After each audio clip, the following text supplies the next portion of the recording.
Welcome to MKSS உலகம். இன்னைக்கு வந்து இட்லி மாவை வச்சு ஒரு பிரேக்ஃபாஸ்ட் ரெசிபி தான் பார்க்க போகிறோம். அதை எப்படி பண்ணலான்னு பார்க்கலாம். அதுக்கு நான் 2 கப்பு இட்லி மாவு எடுத்துருக்கிறேன். உங்களுக்கு தேவையான அளவுக்கு நீங்கள் இட்லி மாவு எடுத்துக்கோங்க. அதில் பொடியாக கட் பண்ண வெங்காயம் சேர்த்துக்கலாம். பொடியாக கட் பண்ண மல்லி இலை சேர்த்துக்கலாம். நான் ஒரு 2 பச்சை மிளகா பொடியாக கட் பண்ணி வச்சுருக்கேன், அதை சேர்த்துக்கிறேன். நீங்கள் காரத்துக்கு உங்கள் காரத்துக்கு ஏற்ற மாதிரி நீங்கள் சேர்த்துக்கோங்க. ஒரு சின்ன தக்காளி அதை பொடியாக கட் பண்ணி வச்சுருக்கேன், அதை இதில் சேர்த்துக்கிறேன். இதில் ஒரு 1/4 டீஸ்பூன் ஆப்ப சோடா சேர்த்துக்கலாம். இதில் ஒரு 1/4 டீஸ்பூன் உப்பு சேர்த்துக்கிறேன். நம்ம இட்லி மாவுலேயே உப்பு போட்டு கரைச்சி வச்சுருப்போம். நம்ம போட்டிருக்கிற இந்த வெங்காயம் தக்காளி இதுக்காக மட்டும் ஒரு 1/4 ஸ்பூன் சேர்த்துக்கிறேன் உப்பு. இப்போ இதை நம்ம நல்லா கலந்து விட்டுக்கலாம்.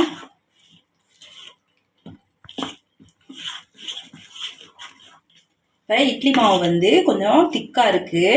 நம்ம பணியாரம் ஊற்றுறதுக்கு இவ்வளோ திக்காக இருக்கக்கூடாது. இதில் கொஞ்சம் தண்ணி சேர்த்துக்கலாம்.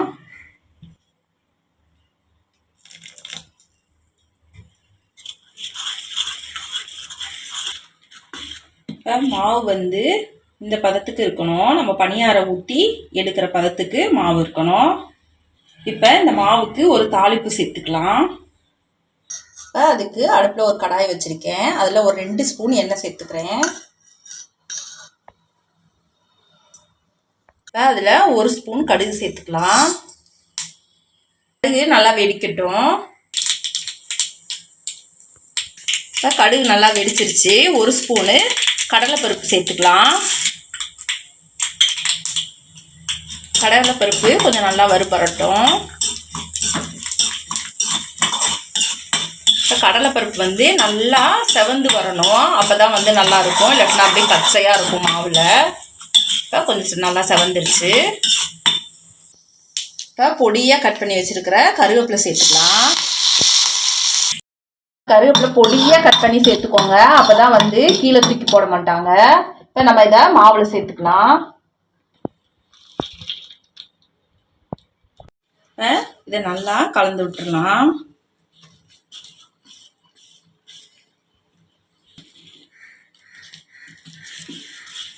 இப்போ நல்லா கலந்தாச்சு.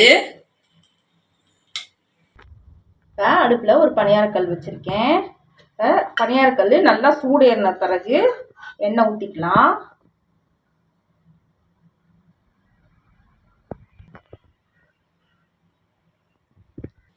ஊற்றுறதுக்கு முன்னாடி நம்ம ஒரு தடவை நல்லா கலக்கிட்டு ஊற்றணும். அடுப்பை வந்து மீடியமில் வச்சுக்கோங்க பணியாரம் ஊற்றுறதுக்கு முன்னாடி.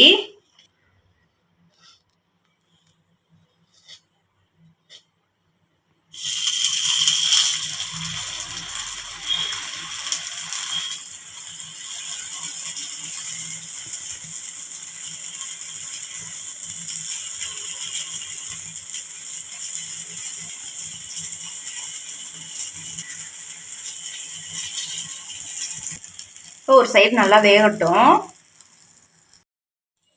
இப்போ ஒரு சைடு வெந்துருச்சு, நம்ம திருப்பி போட்டுக்கலாம்.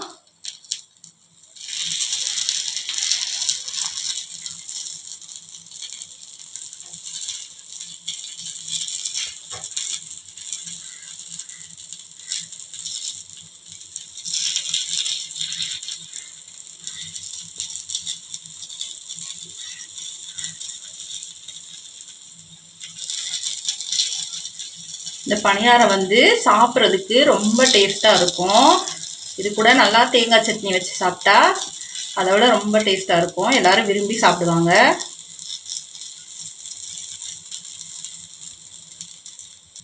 இப்போ இந்த சைடும் நல்லா வேகட்டும்.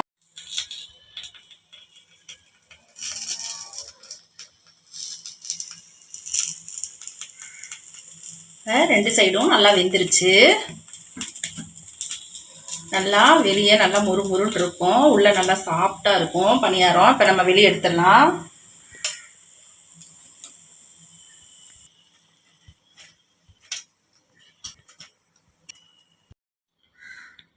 இட்லி மாவு வச்சு நம்ம ஒரு பிரேக்ஃபாஸ்ட் ரெசிபி ரெடி பண்ணிட்டோம்.